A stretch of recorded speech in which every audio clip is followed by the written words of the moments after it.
Hello again. Welcome to another exciting episode of the Paperback Warrior podcast. My name's Eric, and I'm your host, and it's my life's work to guide you through the wacky world of paperback fiction. This podcast connects smoothly to the paperbackwarrior.com blog, where you can find hundreds and hundreds of reviews of vintage fiction, comics, magazines, pulps, and countless features and articles about the authors and artists that created them. You can follow on social media through channels like Facebook, X, Instagram, and Threads.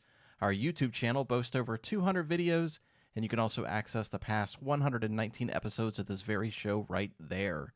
Down to today's business. On this episode, I'm presenting a feature on author Lou Cameron. He wrote over 300 novels, and he helped pioneer the adult Western genre by creating the wildly popular Longarmm character. Many don't realize, though, that Cameron was a quality artist that penciled and inked comics for a decade before breaking into paperback originals.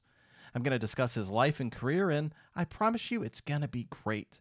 I'm also reviewing the brand new issue of Men's Adventure Quarterly, which is out now. All that and much more, but first, let me tell you about some new books I got.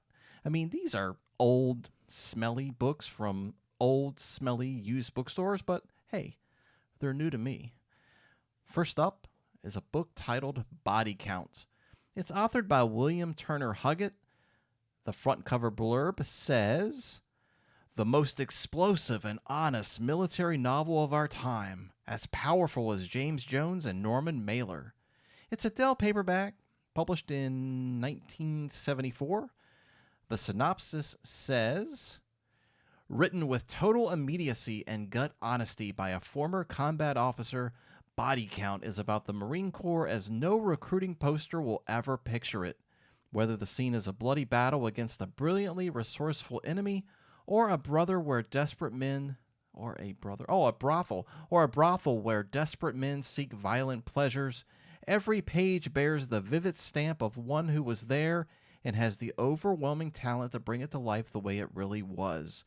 You've never experienced anything quite like it, and you'll never forget it." So, I'm flipping through the book now. I'm trying to figure this out. Is this a World War II, Korea, or Vietnam book? Because the cover, it looks like he's holding an M14. Okay, here I see it. Okay, page 10, it mentions NVA. So this is set in America's involvement during the Vietnam War. Man, this is nearly 500 pages. And honestly, I'm not sure when I'm ever going to get to this, if ever, but hey, I've got it. Again, this is titled Body Count, written by William Turner Huggett. And next up is an Ed D book. Anyone ever read an Ed D police procedural book? I haven't. I've never read one, but I've got this book. It's titled Bronx Angel. It's from 1995, Warner Books. Sort of a long synopsis. Let me see if I can summarize it a bit here. While New York City digs out from a freak April snowstorm, a young officer is found dead in the Bronx, his pants pulled down around his knees and his throat slashed. Anthony Ryan and his partner Joe Gregory are working out of police headquarters. In the frigid Bronx, the death of a policeman will bring heavy heat from the brass, who want the case closed quickly and quietly, and from the street-level cops who want revenge. Again, this is Bronx Angel by Ed D. And I didn't get a chance to look it up, but I wonder if Anthony Ryan and Joe Gregory are recurring characters in other Ed D books. You guys probably know more than I do, but I'll leave it out there. The last book I wanted to bring up is a 1980 Fawcett Gold Medal paperback titled The Beast. The author is listed as Walter J. Sheldon. It's 288 pages. The front cover blurb says, "Less than human, larger than life, it stalked the North Woods and waited." Okay, got it. Synopsis on the back has got "Bigfoot lives" in caps with an exclamation mark. All right. Synopsis says, "There had been sightings before, but this was proof. A giant molar taken from a huge skeleton decaying high in the northwest wilderness. It wasn't as much evidence as anthropologist Zio Marlowe wanted, but it was enough to get financing for an expedition that could prove once and for all that Bigfoot did exist. But for Joe McBay, whose late buddy had found the tooth, Dick Charterhouse, whose corporation was backing the track, and Zia, the expedition would prove to be much more revealing. For the beast they sought not only lived, it thought, and it had been thinking about a confrontation with man for a long, long time. Again, this is The Beast by Walter J. Sheldon. It's got a cool cover, and I love my frosty horror, so I'm probably going to read this before the other two books, honestly. So those are the three books I got recently. Kind of looking around here, I don't really have anything else new, but I am looking forward to a twofer this month from Starkhouse Press. It's called Death in a Lighthouse, and the other book in the omnibus is called Murder Money. I don't know if you can call twofers omnibuses, but Death in a Lighthouse and Murder Money, two books by Edward S. Ahrens. I'm assuming that these fell into the public domain because, as we've talked about many times on the show here, his literary estate blocks every publisher from putting out the author's work. I'm assuming Starkhouse found it in public domain. This one is really the only second Edward S. Ahrens book that they published. The first one they published was Gang Rumble. Gang Rumble was published under the Black Cat Book imprint, and I covered that book on the Paperback Warrior blog. But to my knowledge, that's the only other Edward S. Ahrens book that Starkhouse Press has ever published. I know Armchair Fiction did one. But his stuff is rarely in the reprint market because it's always blocked. So definitely looking forward to reading this. Again, it is Death in a Lighthouse and Murder Money, out this month as a twofer through Starkhouse Press. And I'm kind of just going down my list here. I'm sort of freestyling this episode, if you can't tell. Do you remember me covering a couple of YouTube reviewers a few episodes ago? I had this little segment. I'm calling it Review the Reviewer. My first one was on a YouTube book nerd named Michael Vaughn. I watch his channel quite often. The second one I did on another episode was Nick Anderson's The Book Graveyard, which I watch religiously. I wanted to throw a third one out there that I really enjoy watching as well. The guy's name is Jake. He runs a YouTube channel called Pulp Mortem. Man, if you love vintage science fiction, then this is the channel you need to subscribe to. This guy tackles some of the craziest science fiction books and pulps. Like, seriously, if there's like a giant killer bug sucking people into a giant space vacuum in the far stretches of space and imagination, chances are that Jake has probably covered it, reviewed it, made a video montage about it, labeled it. He's probably blown holes in the plot, the logic, the storytelling, or there's a very small possibility that he may have deemed it the greatest thing since, Bagel Bites. He does book reviews, book hauls, you name it. He teams up some other channels like Secret Fire Books, which is also amazing, and the Book Graveyard to do group book reviews with guests. But the thing I love about this guy is his in-depth presentation of author biographies. The dude does his homework. He offers some truth bombs with all of his humorous critiques of these books. His videos are incredible. Like, this dude, there's no way he has a day job because my videos suck and they take me weeks to make. This guy's like the George Lucas of book review videos. He's got like everything going on. Anyhow, just check it out. It's called Pulp Mortem, P-U-L-P, Mortem, M-O-R-T-E-M, Pulp Mortem. The man's name is Jake. Killer channel. The dude's got game. What else can I say? All right. Before I hit you with today's feature, let me do a quick shout out for some things that are dear to me. These are quick. First off, I'm involved with a nonprofit called Sponsored by Grace. They've been active for about 7 years, cleaning up one of the most violent neighborhoods in North Florida. I volunteer over there on Saturday mornings, and it's a great organization helping kids with homework, playing games with them, providing snacks, doing Bible study, helping their parents obtain high school diplomas, getting them jobs, college courses. It's a great thing. You can visit at sponsoredbygrace.org to donate maybe just a couple bucks to help out our cause. Second, if you need help with your Medicare insurance, I'm your dude. I do Medicare. It's how I pay the bills around here. If you aren't yet 65 and you just want to know what to expect when that time comes, give me a call. If you're on Medicare and you're tired of all the swampy ads on TV, give me a call. I can cut through all the BS and give you the truth.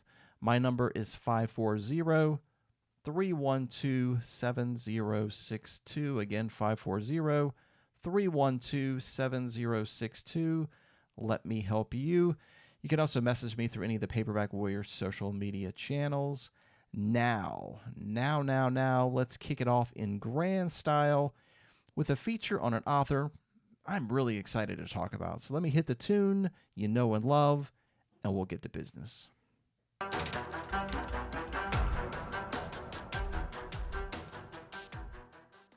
All right, today's feature is on writer Lou Cameron.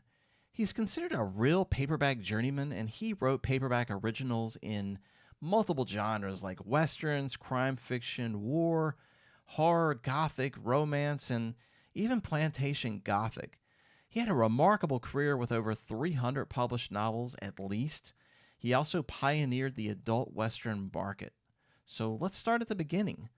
Lou was born in San Francisco in 1924. His father was a knockout comedian and his mother was a singer. Together, the two of them took Lou along on comedy tours across the country. Lou himself described his childhood as living out of a vaudeville suitcase. Throughout his youth, the family toured 48 states and Canada before finally settling down in Hollywood. Now, when Lou was a little older, he took to the road to work odd jobs. He labored as an orange picker, a cattle puncher, a movie extra, a private eye, and a truck driver. After working a variety of jobs, he finally decided that the arts is where his passion lied. He enrolled in the California School of Fine Arts, but World War II was just heating up. After the bombing of Pearl Harbor, Lou volunteered to join the U.S. Army's Aviation Cadet Pilot Training Program to enter the war. By the end of the war, Lou was serving in the 2nd Armored Division, which saw heavy action during the war efforts. This division was referred to as Hell on Wheels. This division took 151 POWs, liberated 22,000 Allied POWs, and shot down or damaged 266 enemy aircraft. After the war, Lou took a year off to rest and recuperate before joining the Army again. He became a platoon sergeant and infantry school instructor and was honorably discharged shortly before the Korean War kicked off. Sometime during his military service, Lou also became married.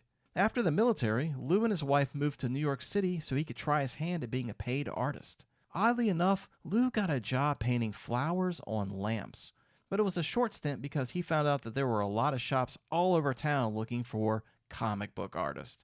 Remember, this was the 1950s and business was booming.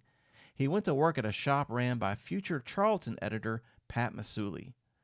According to the Grand Comics database, Lou's first comic book art appeared in Dark Mysteries #1. It was a horror comic published by Master Comics in June 1951. He penciled and inked the short story The Corpse's Embrace for that issue.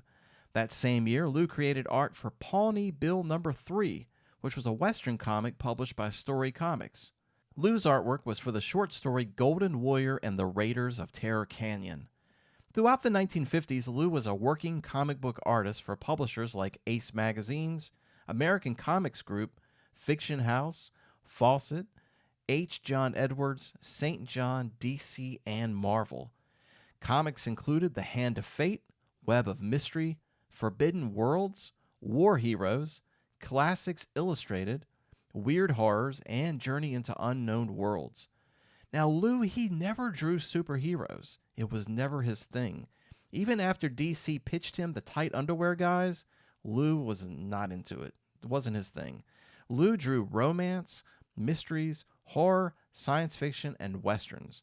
That was his bread and butter. He earned the Thomas Edison Award for the Best Wholesome Material in the Popular Arts, and he won the 1956 award for Best Historical Comic Book for his book The Life of Christopher Columbus. But after the 1950s, Lou had become disenchanted with the comic industry and what he referred to as bad scripting. Lou's first published comic writing was in the late 1950s with publisher St. John's. Lou also branched out from comics by writing stories in men's action-adventure magazines, what we refer to around here as MAMs. His first story, The Last GI, was published in Real War's October 1958 issue.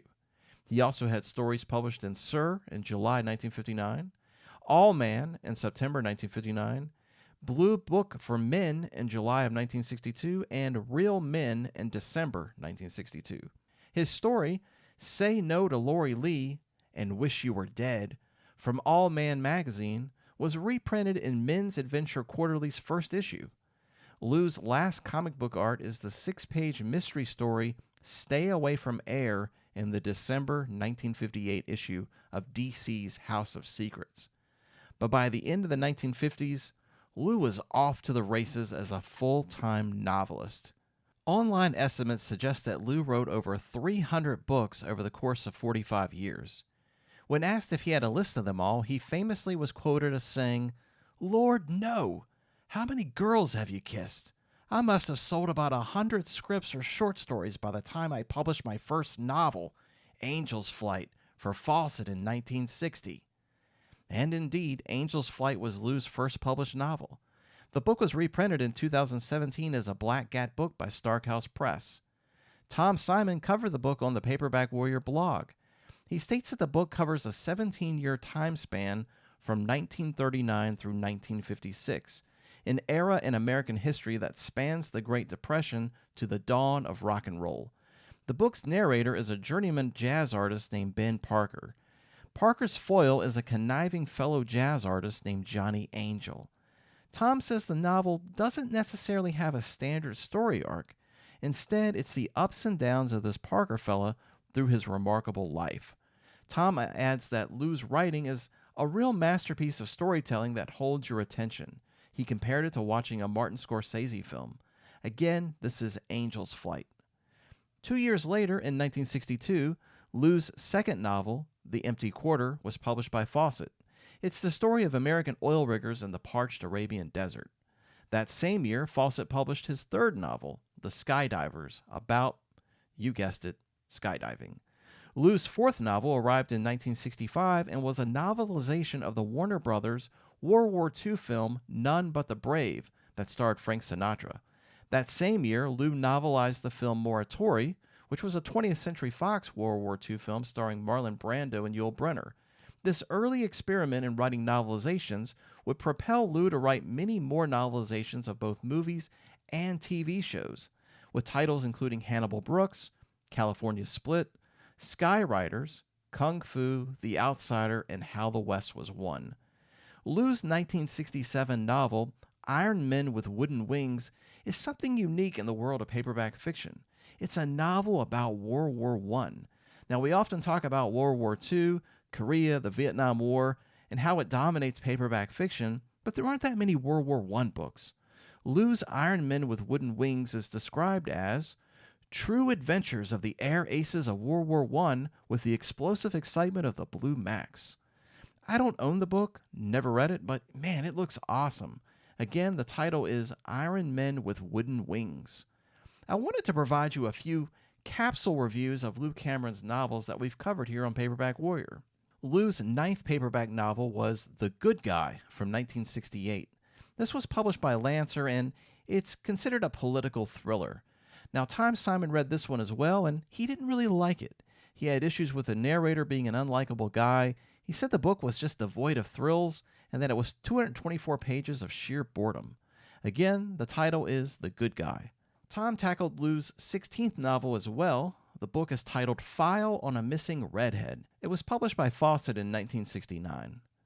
The book is narrated by Lieutenant Frank Talbot, a detective with the Nevada Highway Patrol. Talbot is called to a Las Vegas auto wrecking yard where the corpse of a young woman is found stuffed into the forward trunk of an abandoned Volkswagen Beetle.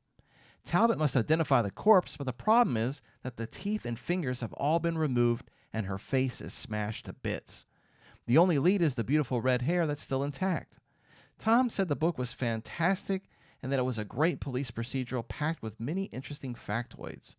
The book, once again, is titled File on a Missing Redhead. Last month, I read and reviewed Lou's 22nd paperback novel, Before It's Too Late. It was published by Fawcett Gold Medal in 1970. As I said in my review, this could be the dirtiest Fawcett paperback I've ever read in terms of graphic sex and some of the vulgar dialogue. It was surprising to me. The book didn't do much for me, though. It's about a guy named Warren, a former MP that served in the Vietnam War. He's returned to his small hometown to get a job and get back on his feet. He takes a job at a collection agency, and he gets involved in multiple murders as an innocent suspect. The book's got a disjointed plot with too many loose ends for its own good. I really didn't like it. The book, once again, is called Before It's Too Late. Lou's 38th paperback novel was Drop into Hell. It was published by Fawcett Gold Medal in 1976, and the front cover blurb says, "A smashing World War II thriller in the breathtaking tradition of Alistair MacLean." Tom said the book is set in 1944 and stars a paratrooper named Captain David Evans. The plot is that Hitler has developed a new super tank and a fighter jet that could cause problems for the Allied forces. The plan is for Evans to parachute in and blow up the German fuel refineries, leaving these new war machines empty of fuel. Evans leads a team of commandos in to accomplish the mission. Tom said the narrative is a very smooth and easy to read action paperback. Again, the book is drop into hell. The last capsule review is for Lou's 40th paperback novel, CodeSeven. It was published by Berkley in 1977, and Tom reviewed it on the blog. The book's narrator is Sean Costello, a chief of police in a fictional city called Flamingo Beach in Florida.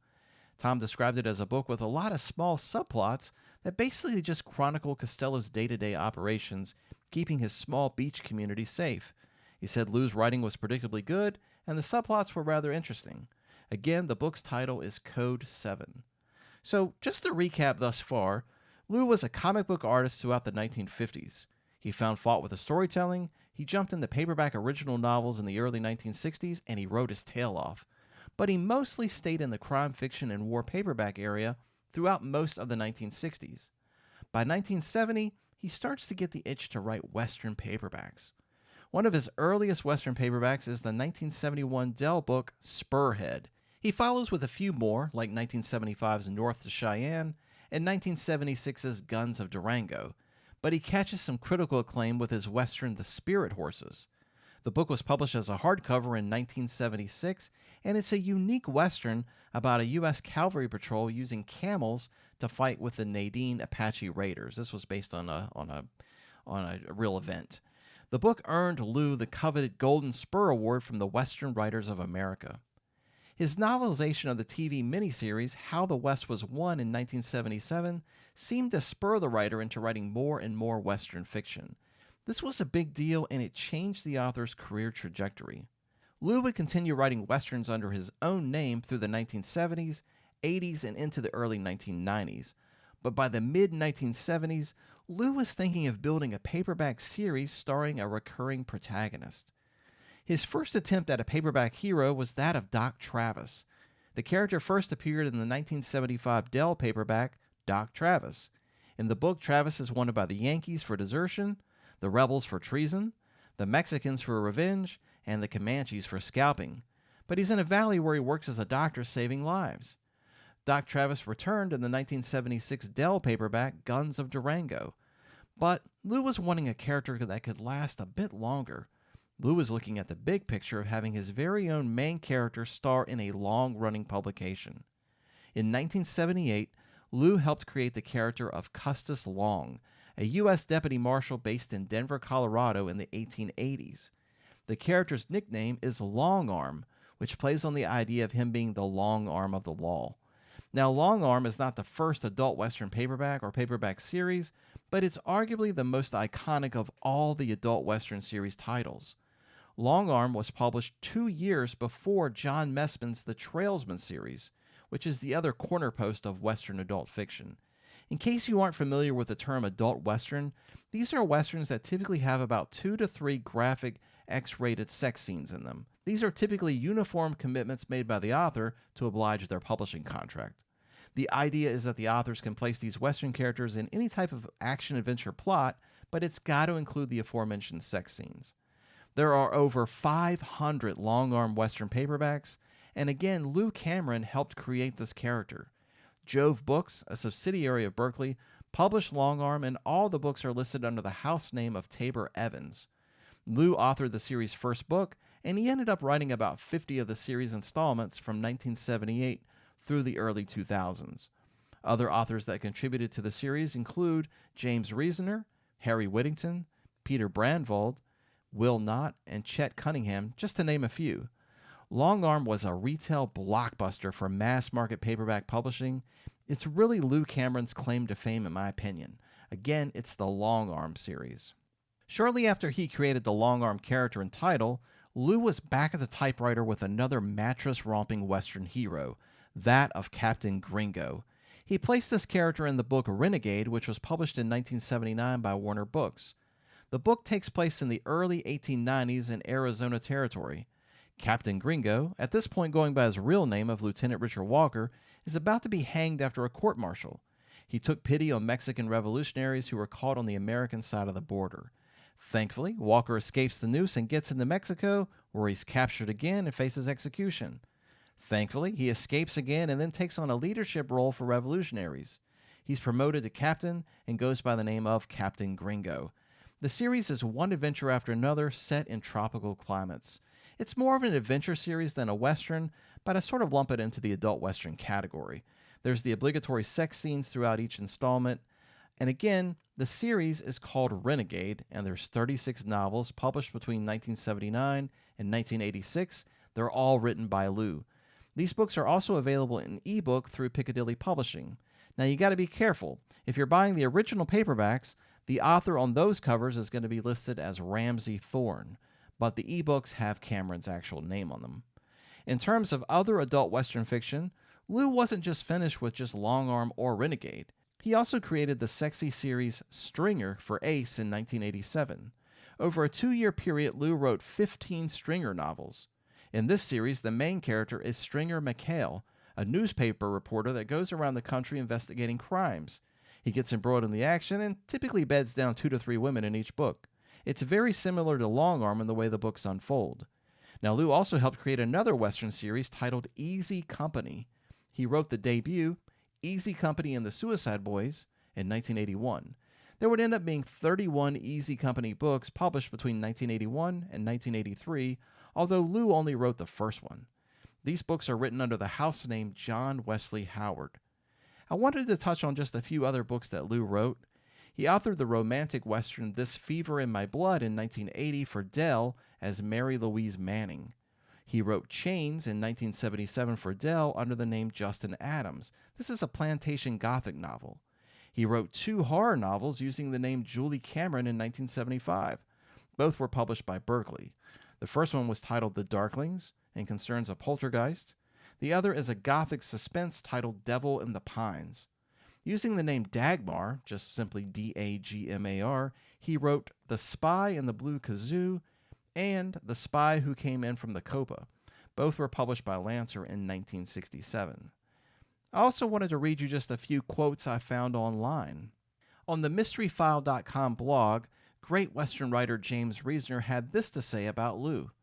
It's safe to say that I would be a lot poorer, both as a reader and a writer, if not for Lou Cameron.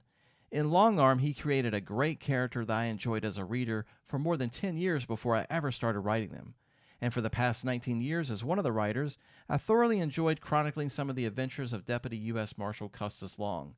Years before that, though, I picked up Cameron's tie-in novel for the short-lived Private Eye series The Outsider, read it, and knew that I'd found another good author. I read many a Lou Cameron novel after that and enjoyed them all. My favorites of his Western novels are Doc Travis and Guns of Durango, both about the same character. Now, Lou's son-in-law, Dick Cameron, said this: I'm married to Lou's daughter, artist Laura Cameron. She's recounted some childhood memories of sitting on her dad's knee while he scribbled off drawings of knights and cowboys and horses on a stack of paper he kept on the table. Oddly, he wasn't particularly proud of his pre-code comic work, saying he needed to feed his family, and that's it. Of course, writing and drawing comics in those days was akin to being a creepy trench coat wearing perv. We have a binder of illustration work Lou put together back then in an attempt to get legit work. Plan drawings of houses for the real estate business, and one thing that actually made him some cash, a 2-drawing set of Elvis and James Dean. Lou also wrote pulp and did illustrations for a couple of pre-Playboy gentlemen's magazines called Long and Thin, I think. One was High, and another called Top Hat.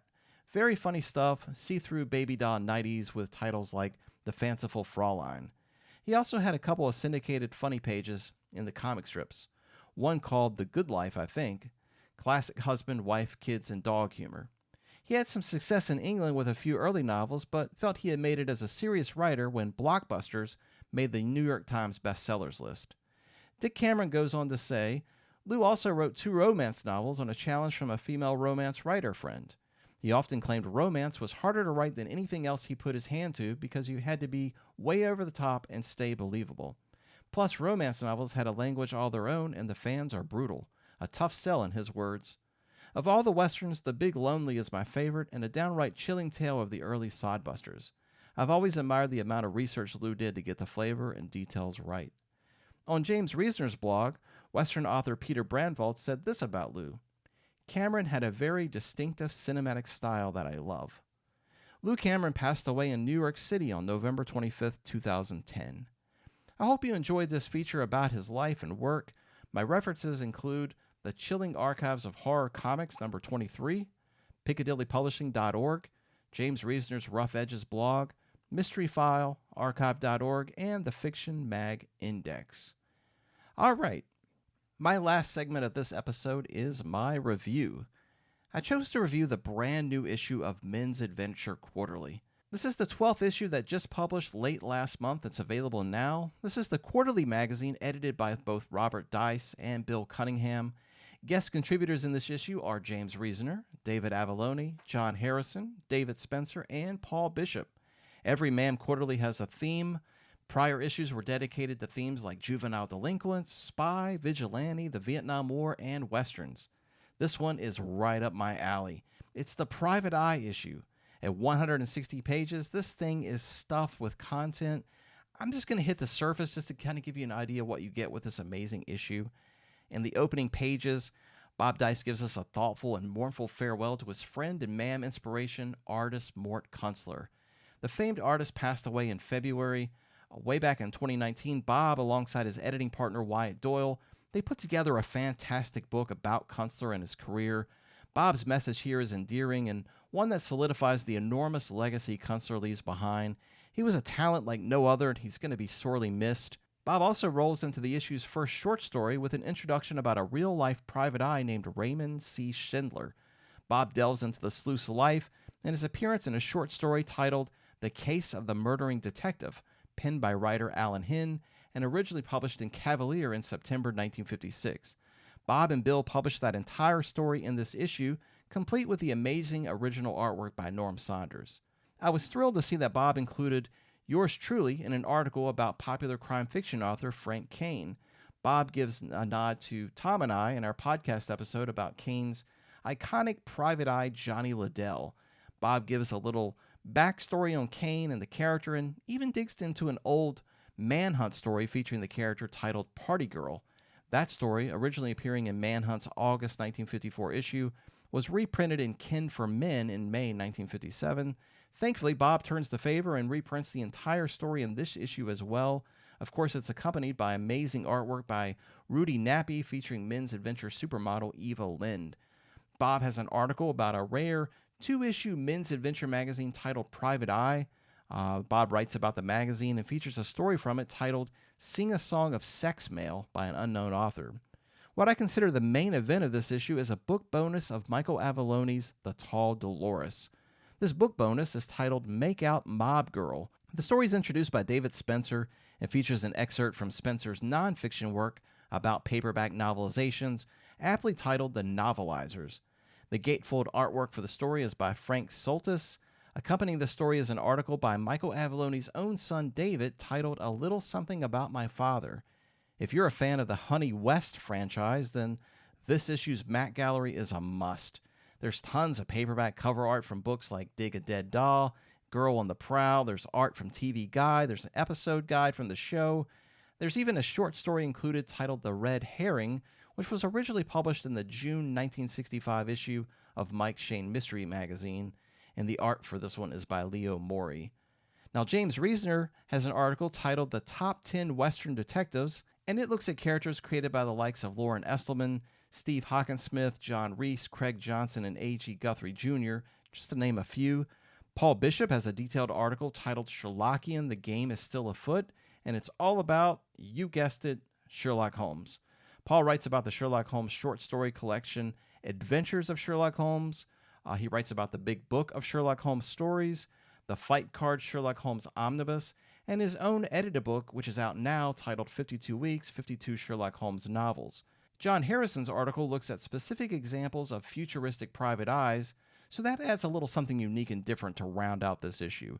As always with these issues of Men's Adventure Quarterly, High quality is the absolute goal, and every single issue delivers it in spades. I don't know how they do it, but Bob and Bill are a terrific duo that put in a ton of hard work to get this to print 4 times a year. I'm impressed. Again, this is Men's Adventure Quarterly number 12, and it's out now, and it's highly recommended. And guess what?